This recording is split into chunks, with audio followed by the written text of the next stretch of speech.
Welcome to the Paid in Full podcast. I'm Devin Fadul, and in this show, I sit down with creatives of all stripes who have decided to follow their passion and carve out a unique path to success. My goal is to dive into their stories, learn about their philosophies, and share their hard-earned wisdom. My guest today is Aashay Mody.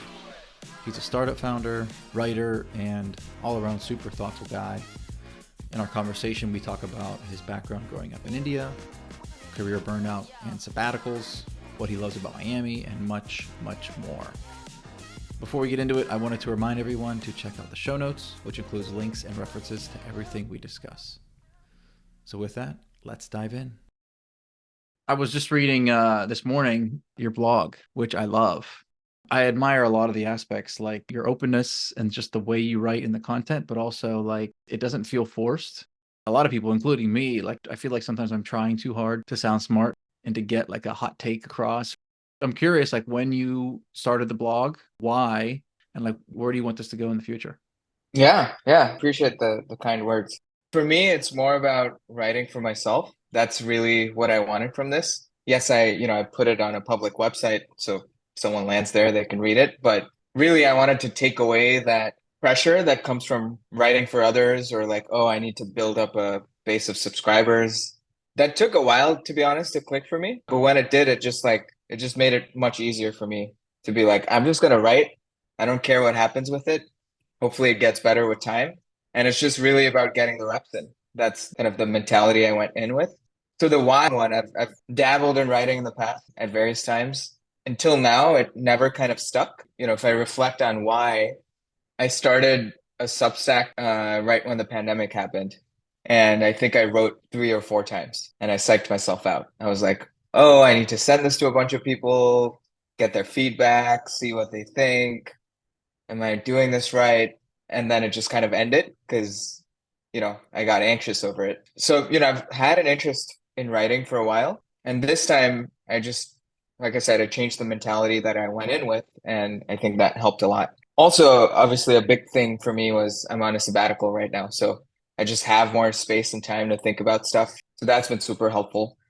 And when I first started this, I actually just set a personal challenge that I'm going to write for 30 days, every day for 30 days. That was the initial goal. And that was great too, because I was kind of forced to figure out what to write about each day and just do it and not linger on it for too long, not try to write, thousands of words, just short blog posts on things that are, either reflections and a way to kind of get to know myself better or just things I'm interested in, stuff I'm reading about, concepts that I'm interested in.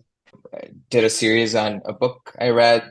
It wasn't super thoughtful. I was just like 30 days, I want to write. Let's just go for it. And that was the only goal. That was crazy. Like 30, it was fun, but it was like, okay, I can't keep this up. Since then, I've moved to more of a twice a week cadence, which is much more manageable. But I'm approaching post number 50 and I'm like, okay, maybe I should shift to once a week.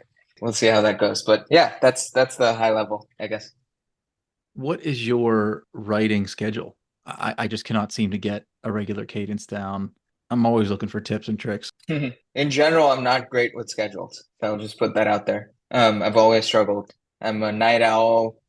I kind of like to let things happen rather than like force and put windows of time on myself. But that said, twice a week, like I mentioned right now, so I'm trying to do it Mondays and Thursdays. That's been the structure over the past few weeks. And typically I do my writing at night, not a morning person at all. I feel like it has the same benefits as early morning where everyone's asleep and I have my quiet time and I could just kind of zone in and do it. That's typically what it looks like. For certain posts, I'll try to do a quick outline the day before, just so I have a sense of like what I might be writing about. In some ways, that's kind of just in my head for the next few hours before I'm writing. So that's helpful for certain kinds of posts.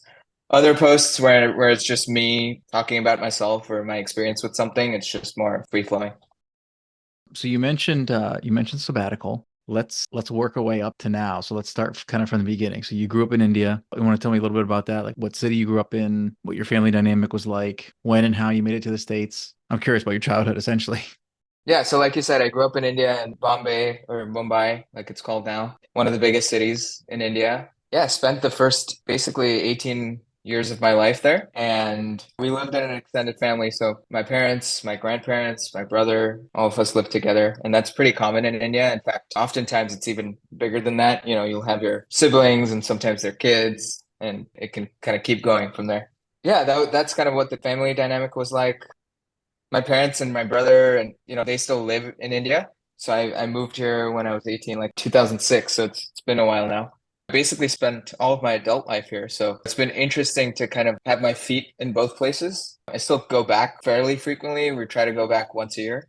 Yeah, initially moved to New York, went to college there, lived there for 10 years in total, including college, then moved to San Francisco for a few years. And then the pandemic happened, and my wife and I were both working remotely. And initially we were like, let's just go somewhere for 3 months. So we went down to LA and San Diego. We loved it so much. We're like, let's just keep doing this for as long as we can. So those 3 months turned into 2 years, which was honestly, it was amazing. Life-changing experience, I would say. Yeah, we just had our car, some of our stuff, our dog, and we were just driving around the country, living in different places for, anywhere from 2 weeks to 2 months. And I don't know, I think it just changed our perspective on a lot of things. We were essentially in two big bubbles in New York and San Francisco, and just getting out of those places made us realize that there's many different ways to live. And at the same time, I started a startup while we were on this kind of nomadic journey, which was also a great experience. That was for about 2 years. And then That's edgy, right? that's edgy, exactly. So the company still exists. One of my co-founders, he's still running it, and I, help him probably about once a week, and, advising on how to move forward. But it was a really great learning experience. Honestly, I would do it all over again. So it wasn't like, oh, I have no regrets. But I got to a point towards the end of last year where I was feeling signs of burnout. And at the early stages of a startup, it's 2 years, but honestly, it feels like five, maybe more, because you're just doing so many things in a short amount of time. Where we started and where we are now looks entirely different. Even though we've kept a small team, in terms of what we were doing, changed quite a bit. I think I got to a point where I started to question if this is really what I wanted. Yeah, after a bunch of reflection, I came to the conclusion that I wanted to take a step back. That's what led to the sabbatical. So, yeah. And then remind me of your kind of career background prior to Edgy. I think it's all startups, right? Actually, there was a bunch of stuff before that. So, graduated in 2010. At the time, I was like, how do I stay in this country? That was the only goal because I'm an immigrant. So, whoever sponsors my visa, that was kind of the target. So, I took a job in consulting, did that for 2 years, but pretty quickly realized this is not the path for me in the long term. But, it gave me a good kind of grounding in American professional culture and what that looks like. But I always had this itch for entrepreneurship and startups. It was just kind of a matter of time, I guess, as far as I was concerned. My family is pretty entrepreneurial too. So my dad and my granddad before that, they have been or had been in the jewelry business for many, many years. And so my dad was like, maybe you want to try that. And so I went for it after consulting, did that for about 4 years, again in New York. E-commerce at the time was growing quite a bit in the jewelry space, and that felt much more startup-y than the more traditional side of the business. So I was like, that's what I want to focus on. So we started working with a few e-commerce retailers and figuring out that part of the business and how we might help them. Did a bunch of interesting projects. So we even started our own e-commerce site. I guess that would be like my first taste for actually doing some entrepreneurship, although it was within the structure of this company that already existed. I think the tipping point for me was we partnered with a startup in the wearable tech space. This was maybe 2014, 15 timeline. So wearable tech was blowing up at the time and a bunch of startups popped up. One of them that I found was basically trying to do, wearable tech jewelry, essentially. So it felt like a perfect mix of my interests at the time. And so we partnered with them. That failed spectacularly. The startup just went bust and that didn't work out, but it was enough for me to be like, okay, that particular project didn't work, but I got enough of a taste of, there's still one step too far for my liking. I want to be in the thick of the action, not just partnering with startups and cool companies. I want to be in there. And so 2016, finally got my green card. And so that was a different kind of freedom. And I just gotten married actually to Alicia, my wife. And I was like, let's move to the West Coast. So Just to get this clear, so you go to NYU, right? Graduate, get the consulting job, kind of do the traditional thing for a couple of years. Pop into the family business for 4 years. While there, you get a taste for the startup life. So then here we are. Yeah, that was an interesting time too. Through that wearable tech startup that we'd partnered with, I got to know their investors and basically just developed a relationship with them. And I was like, I want to move out there. What can I do? And they were gracious enough to be like, why don't you just come and like hang out at our offices and you can kind of figure it out. So it was kind of an informal entrepreneur in residence type of role, which was a great experience. While I was there, I got introduced to another startup that, they were technically a great team, but they needed some help on the business side. So I helped them out for a few months. But I also realized that before I start something on my own, it would be good to get experience working at a few startups. That was kind of my main learning, I guess, in the 6 months right after I moved there. And so that's what I set out to do was get a job at a startup, learn the ropes a little bit, meet a few interesting people, and then see where that leads me. Yeah, I worked at a couple of different startups, different stages, small company, larger company. Pandemic came around, and that was kind of a wake-up call for me. I feel like I had my blinders on for a few years of like just working up the ladder, and that felt good because I was progressing and doing well and met some interesting people and had great mentors. But I had kind of forgotten the whole reason I'd moved there in the first place was to try to do something on my own. And so that's what led to Edgy eventually. When did the seed of edgy kind of plant itself in your brain? When was your first thought of what it would become?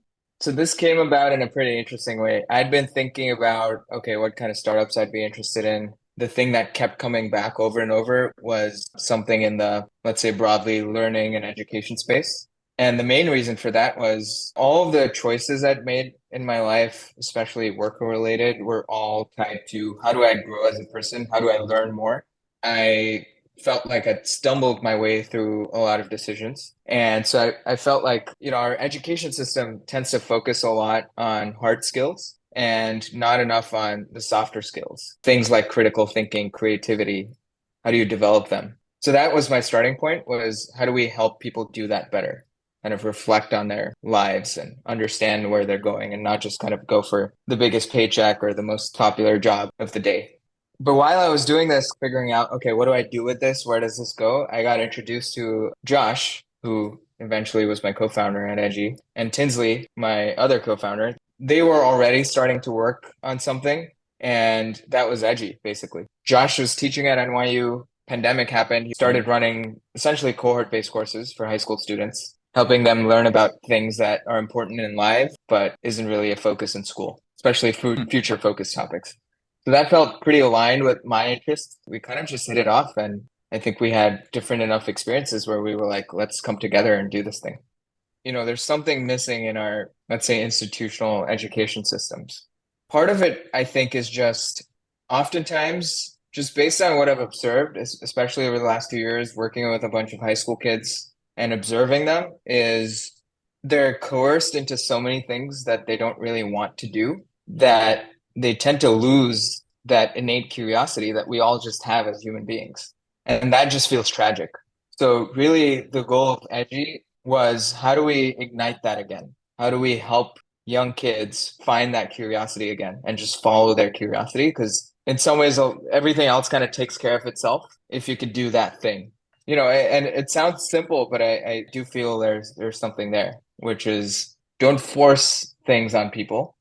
Because, when you when you coerce someone into something, they're just less likely to be into it.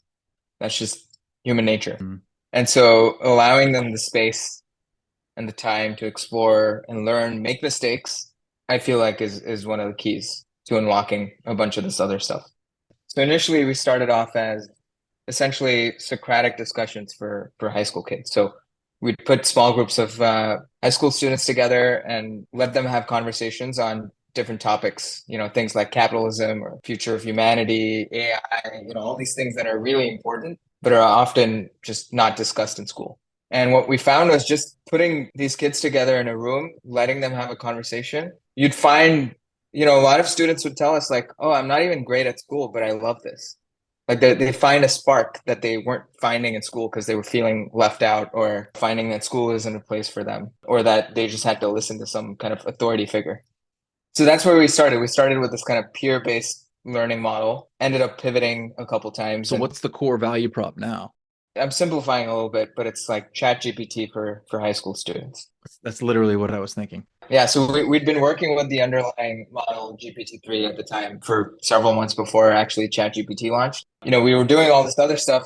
In the meantime, we realized, okay, actually, there's something here happening in this little corner, this bot that we'd created, and maybe we should go all in on that. Yeah, that's what it is right now, is like a purpose-built AI bot focused on learning for high school students primarily. Let's say you ask a question, you want to learn about, I don't know, inflation or something. It'll give you a little text response, but it also will find a video on that topic on YouTube or TikTok from a database that we have and then serve that to you. Because, videos, as everyone knows, especially the kids, video is a very strong medium. Yeah, so we want to kind of combine those things.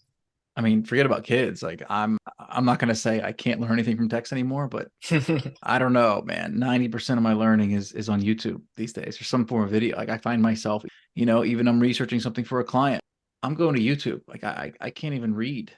You know what I mean? I don't know. I'm biased, but I think that that's at least partially where it's headed. And some combination of AI. I was just listening to the Russ Roberts podcast, and he was interviewing Tyler Cowen, and he said something along the lines of the era of homework is over. I was thinking about that, like, wow, like that's so profound because we've been operating under this model for 200 years or whatever.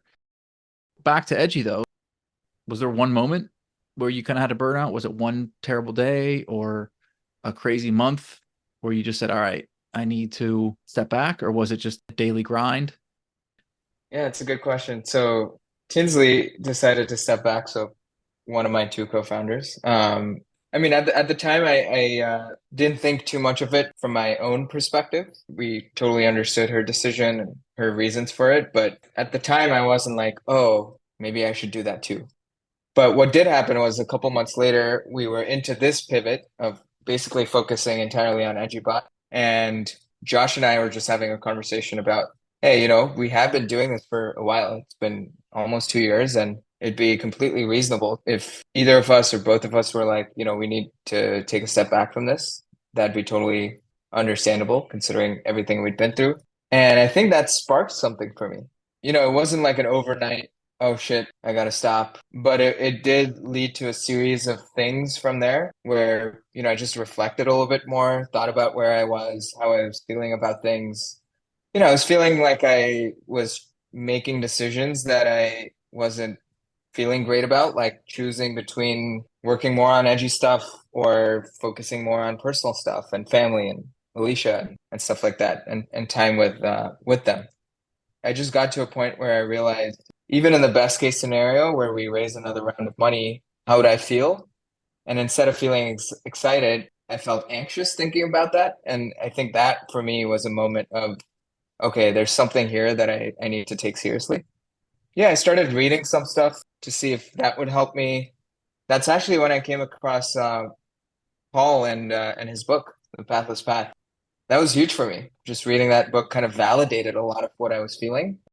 You could argue that being a startup founder is a pathless path, but actually it's just another kind of legible path, especially in the tech world. There were a few of those moments of like reading a book, reflecting, maybe watching a couple of YouTube videos and realizing, okay, I need to take some time to just focus on myself. And that's where the idea of the sabbatical came from. What are you finding that you love about Miami? Like, what are you doing? Yeah, a few things. So the weather, for sure. We haven't been here in the summer, so that's a TBD. But also our plan is to try to not be here in the summer. So, I mentioned the nomadic journey. We love that, but we wanted a little more balance. So we're like, how do we do something that allows us to maybe keep doing some of that, but at least have a home base? Part of the reason we picked Miami is, we can be here most of the year. Weather's great. If it gets too hot in the summers, we'll get out for 3 or 4 months and put the place up on rent. That's the goal. So we'll see. We're trying to do that this summer. I mean, other than the weather, I think culturally it's super interesting. Obviously, there's a huge Latin influence. I didn't really understand this or realize this until we got here and spent a bunch of time here, but in a lot of ways, it's more similar to Indian culture. And so it feels like a great balance between living in the US and having some of those cultural things that we like about India. Give me an example. I think people are just a little more relaxed, happier, and nicer. I mean, at least on the surface. I don't know. And it's not just all about work all the time. I bet there's other places in the US like that, but I guess we lived in New York and San Francisco and work kind of dominated those places. So that was a refreshing change. And just from a language perspective, I would say I probably hear more Spanish than English. And that's a fun kind of change also. Yeah, even politically, it's interesting. It's like, yeah, people have this kind of perspective on Florida, but at least in Miami, most people don't really talk politics. It's not a big talking point. I'm guessing more people outside of Miami talk about Miami politics than within it, at least from what we've observed so far. So it's just interesting. Every time I've been to, I don't know, visited Spain or somewhere in South America, I've enjoyed the cultures. And so this is definitely has a little bit of that. I actually kind of had a negative view of Miami before we got here because I always just thought of it as Miami Beach, South Beach. But there's like this whole other side to Miami that is great and sprawling and growing and a lot of development and honestly a lot of people moving from different places too. I have a couple friends that have moved from California also either to Miami or Fort Lauderdale. A bunch of people that I've met through meetups from different places that have moved here recently. So it's feels like a good time to be here. And it's not cheap though, Miami. So remind me how you're paying the bills. We've been lucky enough to be able to save quite a bit and kind of, essentially grow our nest egg, I guess, that allows us the opportunity to do something like this. Basically, we're both taking this year to figure out what's next for us or trying to establish what that looks like. And neither of us are huge spenders. We like good food, and that's pretty much it, I would say, like in terms of, major expenses. There's definitely a whole side of Miami where you could spend a lot of money. We're not into that stuff, the brands and the cars, the partying. So that definitely helps. Yeah, I'm on a similar kind of track. I know we talked about this, but I'm torn between spending my time in this office Mm. and really getting out there and exploring my city, which is Pittsburgh. And, it's not Miami, it's not New York, but there's a lot to offer here. And I struggle with that balance. It's tough, because I really am on a sabbatical of sorts. Well, I mean, you started a business, right? Yeah. I can crank this thing up and crank it down effectively however much I want. Right now I'm not going to say full throttle, but the pedal is pretty close to the metal. But it's great. It's great. So we'll see. I constantly think about that. Am I working too much? But it's just something that I've been kind of ruminating on, you know? Yeah, honestly, I mean, this is a big one for me too, is like redefining relationships with work related things. And it's been hard, honestly, because we've been working nonstop for whatever, 13 years now. And I always kind of prided myself, maybe not always, but especially I would say since we moved to San Francisco and like work being an important part of my life and putting my all into it and going above and beyond and all of these things. But more recently, I've been examining that more closely, and I think I'm realizing that that can go in a bad direction too. Overdoing anything, I think, is not great. And what I've realized, at least for myself, is that I'd started to ignore other parts of me that I think are important. And that's partially what led to my burnout. So what were some of those things that you were ignoring? So, for example, I've been interested in kind of the idea of DJing. I was into dancing for a long time growing up as a kid and even through college, actually. So I've always had a place for music in my life. What kind of music? All sorts of stuff, honestly. I don't have any kind of like particular genres. Like right now, I'm super into, I guess they call it Afro beats. Fela Kuti? Yeah, well, yes, one of them. Thames, Rima. There's like a bunch of cool artists right now that are putting stuff out. Yeah, so music's been important, and we mentioned reading, writing, like that's important to me, but I've also started learning how to DJ because I'm like, why not? How are you learning exactly? I found this course on Udemy, which is surprisingly good, and it's only $15. So yeah, just stuff like that, creative things, things that I've been interested in that I just, maybe I convinced myself that they're not important things or they're not serious things or that's not me. I'm starting to embrace more and just be like, hey, if I'm interested, I'm gonna do it. It's better than sitting in front of a screen and like watching Netflix for 5 hours or something. So yeah. Totally agree, brother. That's fantastic. Um, have you run through the exercise of effectively like when do you run out of cash? Basically, what I'm asking is what's the timeline for the sabbatical? What's next? Yeah, I'm thinking basically I'm giving myself through the end of this year, but To be honest, I say that, but at the same time, I'm like 3.5 months into it, and I'm already kind of itching a little bit to be like, okay, want to start bringing in some cash. And so, I mentioned some consulting projects I might start doing. That probably will happen even sooner than the end of the year, most likely. I think the key thing for me is being able to maintain that balance that I have right now. As far as possible, I prefer not to, at least for now, go back to like a full-time job or a full-time thing that just takes over my life again. Yep, I'm right there with you, man.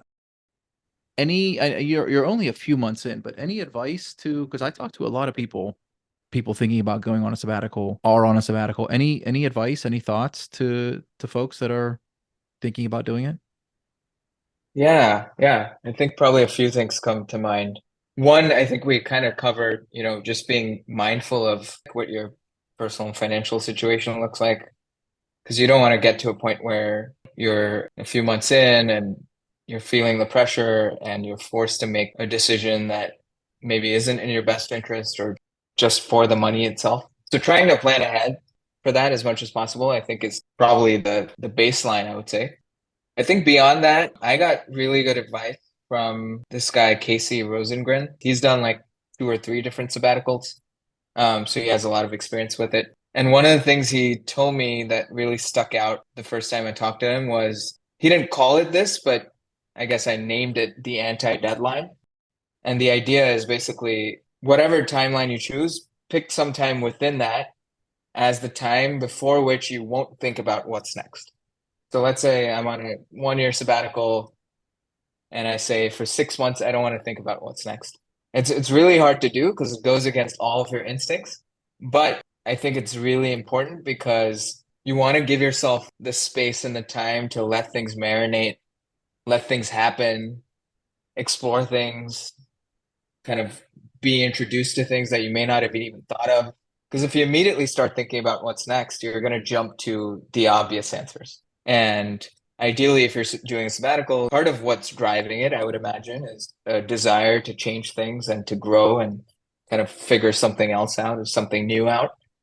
And so, yeah, I think that's like one thing that I would advise anyone is like try not to think about what's next for at least some part of your sabbatical.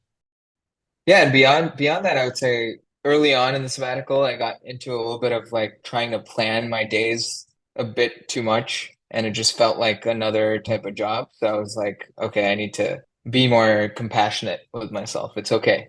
If I don't get this done in 2 hours, that's fine. That's the point of the sabbatical. So how do you stay on track and not, find yourself waking up at noon every day in your pajamas and eating cereal for lunch? And how do you stay disciplined? Yeah, I mean, there's a few things that I want to do every day, like reading and meditating and journaling. Honestly, with those things that I know I'm doing on some regular cadence, I use this app called Streaks. Maybe it doesn't work for everyone, but it's basically just like it's just counting up, number of times that you've done a thing. And if you stop doing the thing, you lose your streak. So it's, works for me psychologically, I guess. And yeah, just trusting yourself. If you've made a decision to take a sabbatical and it's come from the right place, then I don't think you have to worry too much about quote unquote wasting time. And even that, honestly, I think it's fine to do that for a little bit when you just get started. Like, if you've been busting your ass and working really hard for super long, go ahead, like sleep in for a little bit, eat bad food, maybe not too much of it.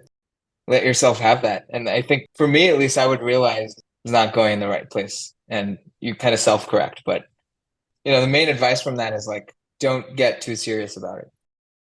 It reminds me, I was in Costa Rica for like 3 weeks, almost 10 years ago. And, I was one of few Americans. It was mostly Europeans. And what I learned was that in European culture, it's totally accepted to do sabbaticals. And there's probably some institutional realities that allow for that to happen with the, high taxes and the semi-socialistic state that these countries are in, right? Right. That being said, that really stuck out to me. And this was early 2014. So we're talking almost 10 years ago. I guess what I'm saying is it would be really nice if our culture would accept that state of work more so than we do now, which is effectively, that can't happen. You're not allowed to have a gap on your resume. And if so, you better well have a damn good story as to what you were doing during that time. Yeah, I Right. agree. We're kind of authoritarian when it comes to work in a weird way. right? Like our identities are tied to it, our healthcare is tied to it, your self-worth in a lot of ways is tied to it. Even now, I still find it somewhat weird to talk about people that I'm on a sabbatical, especially some of my friends in, let's say, New York, where they're just like still on that treadmill. It's just like alien to them, the concept. And I agree. I wish it was more accepted in the culture here. It would probably do wonders. People come back more energized and probably more productive too. Yeah, yeah. I think it's safe to say that I've talked to hundreds of people under 40 in a personal finance context, and I'd say 8 out of 10 of them don't even recognize that there is a different path outside of the traditional work, retire, die model. And it's sad. And I have to even just tell them, hey, are you aware that you don't have to do that? Yeah. And I'm telling you, eight out of 10 times, it's their mind is blown. They had no idea. You don't have to do this. There's other ways. Even now, even in 2023, it's still the vast majority of people are on the default path, right? Yeah, It's it's pretty so wild to deep me. within the culture, I guess, that it's hard for people to see these other stories. But there's more and more of it happening, and there's more, let's say, role models and exemplars that people can follow and kind of get inspired by. And, kind of the pathless paths are becoming more legible, and that should be helpful. And awareness is step one, right? So it's cool that you're doing that with your clients. And, I love that term. You've used that term a couple times already. Legibility. We need a term for this lifestyle. Sabbatical's okay, but to me, even now, I think sabbatical, and I still think professor studying Egyptian whatever for a year out off campus. Like that's what I think of. I think we need a better term. Just like in my profession, like I'm really looking for a better term for me for what I do. Financial advisor is out. Financial planner is okay. I just need something that's legible because every time I talk to somebody, what do you do? Well, and I go into my spiel. It would just be yeah, nice to say, yeah. like, I'm a doctor, I'm a lawyer. We all know what that means, right? I'm a school teacher. It would be nice if this lifestyle that we're talking about was legible as well. Um, Back to your writing. One of the things I love about your blog is your vulnerability. You open up, and it's not in a self-serving way. You just will kind of casually mention a somewhat negative emotion or a hard time that you were dealing with. So that's something that I would love to be able to do better. I think I'm okay at it. I'm not terrible. So how do you do that? Like, how did you get comfortable with that? Did it take a while? Talk to me about that. Yeah, it definitely took a while. I mean, I would say even like just growing up in Indian culture, it's not common to share your emotions or share how you're feeling. And, there's a lot of putting up a face to kind of show something beyond what you're actually thinking or feeling. So yeah, it's been a journey for me. I would say in the past couple of years, a few things that have helped me open up and kind of recognize even just the power of being vulnerable and what that could do for you. One of them is working with Josh and Tinsley. They're both, for their age, they're super emotionally mature. And so working with them, I picked up on a lot of that stuff. Like one of the things we used to do once a week on Fridays, we would just meet at the end of the day and essentially complain to each other about like shit that didn't go well that week. Maybe it sounds counterintuitive, but actually that's super healthy because you just get all the negative stuff out there. And most of the time you realize, oh, it was like not nearly as bad as you thought it was, or you made out to be in your head. So that was one kind of like just observing them and learning from them. Journaling has been super helpful and powerful for me, just as another way to kind of get stuff out on paper. And if I probably go back to the first few pages of my journal or diary, I would see that I'm trying to like create a narrative or something. But like the further you get along, you just get rid of all the bullshit. And then you're just writing what you're thinking and feeling. And then I actually started doing therapy too. That was actually right around the time I started sabbatical. And another thing that's taboo in India is, people go to therapy when they have problems or when there's something wrong with them. And that's the script that I grew up with around therapy. But I've just realized that it's actually super powerful because if you can afford it, you should take advantage of it because, again, it helps you get to know yourself in a way that I guess would be just a lot harder to do in other ways. Yeah, I mean those are a few of the things I guess that have helped me be more open. What about any low periods, if you're okay with talking about it? We talked about a lot of the accomplishments and the achievements and the high marks, but what about something that you've struggled with, whether with your career, maybe something with your relationship? Just curious if there was a moment that you were, Yeah, yeah. I guess the thing that jumps to the top of my head is just kind of my relationship with my parents over time. It's been interesting, again, like growing up in India in a fairly, I would say, socially conservative family. My parents follow this religion called Jainism, which is, relatively small religion, but you can think of it as like almost like a stricter version of Buddhism Hmm. in a lot of ways. For example, growing up, we didn't eat any root vegetables, so no potatoes, onion, garlic, things that are staples you would imagine in most cuisines, right? Even in sauces and stuff, like onion and garlic are just common ingredients. Yeah. They just have different points of views, and I think I still struggle with this, as you could probably tell just from me speaking about this. But I grew up in that culture. That's kind of all I knew, and then over time, my perspective and my mind has been opened up, and I think that's been amazing for me personally. But that's been challenging for my relationship with my parents. And obviously, I love my parents. I owe them a lot because they paid for me to go to college here, and that's huge. But at the same time, it's like, okay, I've lived pretty much my adult life entirely here in the US, very different culture. And there's just some things that we just don't see eye to eye in a lot of ways. And it's a constant process. In my 20s, it was probably the hardest. I had more radical points of view, and like I was sure I was right about things and they were wrong. Even just getting married to Alicia, surprisingly, even though we're both Indian, probably from an American's point of view, we're like, oh yeah, what's the problem there? But it took a long time for them to get okay with that relationship. So yeah, there's just like a lot of little things like that that are there between us. But I would say in the last 3, 4 years, maybe my perspective has changed. Even if I don't agree with them on a lot of things, I can see their point of view. And so it's gotten to a much better point, but there have been strained times at various moments. Was Jainism fringe within your community, within the city, within India, or? It was mainstream within basically some of the family members and friends and stuff like that. Okay. Yeah, so I know that you're a fan of liberalism, lowercase L, liberalism. Yep. So define liberalism for me. At least give me your definition of liberalism and talk to me about some of your beliefs. And I think that they kind of dovetail with Tim Urban's and kind of going back to our thoughts of the country not being able to not being able to have difficult conversations. Yeah, I guess, I mean, from a definition perspective, I think, again, Tim lays it out pretty well. He has this diagram of what he calls the liberal pyramid. And at the base layer is like basically what he calls modernity, or things that we kind of take for granted, like science, reason, objective truth, stuff like that. Yeah, I mean, I feel pretty strongly about the scientific method, which is different from saying like science as an authority. I actually don't think there is any authority in science, and that's kind of the point of science. So maybe there's something there with some other interpretations of it. But then the kind of the level above it he calls liberalism, which is like free speech, free markets, human rights, equality of opportunity. It seems to me, just again, from a point of view of observing what's going on, it seems like a lot of the struggles right now are in that level, people questioning free speech, as an example, and whether that should be like a core principle or not. And even with equality, there's arguments about whether it should be about equality of opportunity or equality of outcome. So where I stand on this, I guess, is like, I think those are all good discussions to have. We should have them, and we shouldn't just assume anything is kind of should be taken for granted. Times change. We have new technologies that we're dealing with.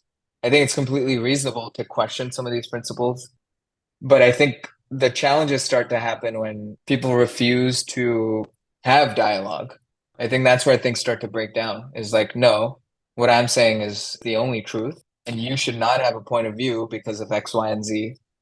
I think that's super problematic. I'm still kind of figuring out my own positions on a lot of these things, but that's where I feel like I draw the line is like, if you want to have a dialogue and a discussion and even rational argumentation, that's totally fine. But if it becomes my way or the highway and there's no room for conversation, then things start to kind of get negative from there. So I don't know if that answers your question, but that's kind of where it seems like a lot of the challenges are not just in this country, honestly. It's like even in India, there's like a whole other form of populism there, which is interesting. And there, the problem is the opposite with free speech, where the government has a lot of power now, and they're starting to curb free speech from the government's perspective. Here, it's like culturally, people are questioning whether free speech should be a principle or not. So it's for me, it's very interesting to observe these how these things are playing out differently in different places. There have been a lot of technological shifts over the past 10, 20 years, and we're finally starting to see the, I guess, the results of that. I think it's good that we're grappling with these questions. I don't know. No, it's a great answer. Very articulate. Couldn't agree more. I guess I have this thought that similar to entropy in the physical world, I wonder if there's entropy when it comes to kind of the human mind and self-government. And I wonder if our natural state is ultimately the suppression of free speech. No matter what governmental form, it effectively will always lead to, whether it's in a year or a century or a millennium, it will lead to suppression of the non-mainstream view. And this goes along with this idea that I have of kind of setting a baseline in every aspect of life, whether it's your job, relationships, government. I mean, human government has never been and will never be anything close to perfect, right? So if you set that baseline, if it's always going to be this bad, anything above that is kind of good. What I'm getting at is that regardless of where you stand, and I don't necessarily care where you stand politically, but what I can't stand is the shouting down, right? Yes. Yep. And it comes from both sides. Yeah, it's we're in a strange situation. And this is why I think you would really enjoy Tim's book, actually. It's basically all about this. And what I love is that he introduces new language to this whole kind of discussion, which is, we tend to think about things in a kind of one-dimensional spectrum of left and right. But basically he's like, we need a vertical axis to talk about this stuff. And he calls it the thinking ladder. And he's like, on both sides, it doesn't matter where you are. There's low rung thinkers and high rung thinkers. And that's where the problem is, really. It's not the left or the right necessarily, but more about the way of thinking, basically.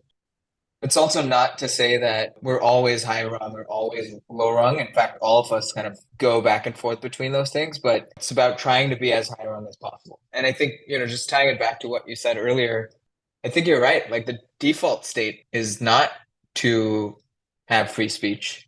And I think that's why it's probably pretty important to have that as a principle because that's not how kind of the natural order of things are. And so we need to be mindful of that and not just assume that it's there.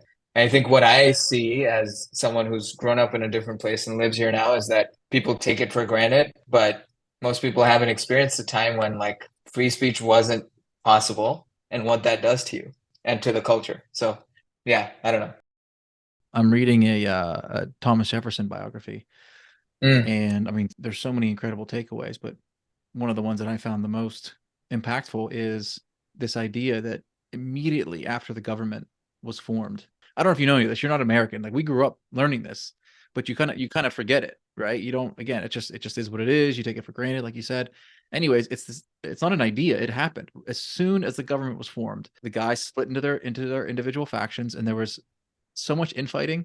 And we think politics is bad today, and we lament it. yeah, Oh, right, right. Trump this and Biden that, and there's social media. No, it was really bad back then, and arguably worse. And I just find that so fascinating. They immediately just split off into their factions, the Federalists and the Republicans.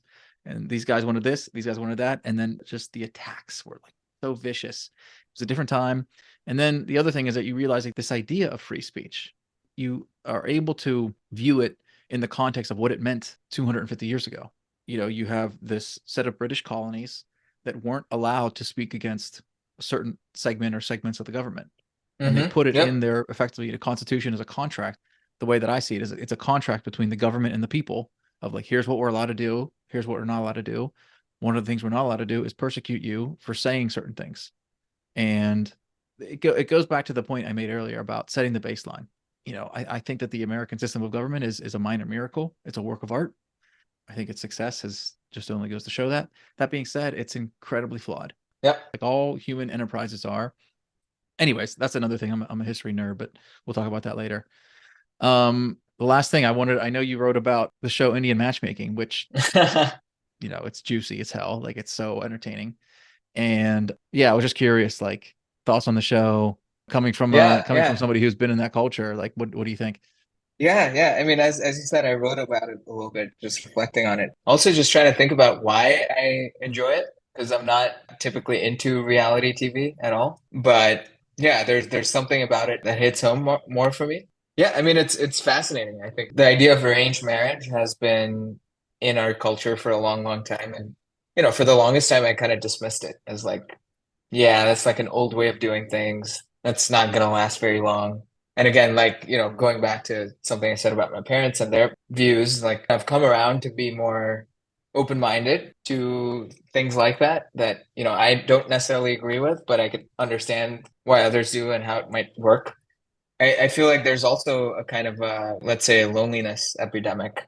A lot of people have challenges with kind of feeling alone and by themselves, not being able to find a partner, not having friends or good friends.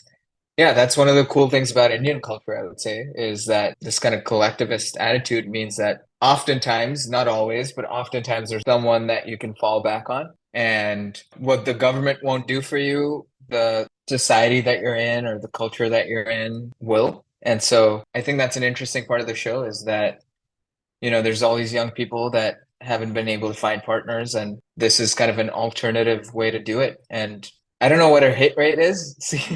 Doesn't seem super high, honestly, but even just like changing the mindset of how you think about this stuff. We have this very romanticized view of relationships, and it's really hard to expect one person to solve all of your problems, which is what people expect, right? I guess it's interesting because it's set both in India and the US and now the UK, I guess. It appeals in that sense too. In some ways, it's my story, minus the arranged marriage part. It's interesting to see that become so popular amongst kind of Western audiences that I don't know if I would have expected that, but it's been fascinating to see that. Yeah. Yeah, that's great. Well, listen, man, I'll let you get back to the sunshine. But before we go, any place you want listeners to check you out? I know you got the blog. Yeah, just the blog for now. My first name, last name.com. So AashayMody.com. Yeah. Okay, cool. Yeah, I'm excited for you for your podcast, and thanks again for inviting me. It's been a pleasure. All right, man. Enjoy the sunshine. We'll talk soon. Thanks, you too. All right. See you, bro. Bye. Bye.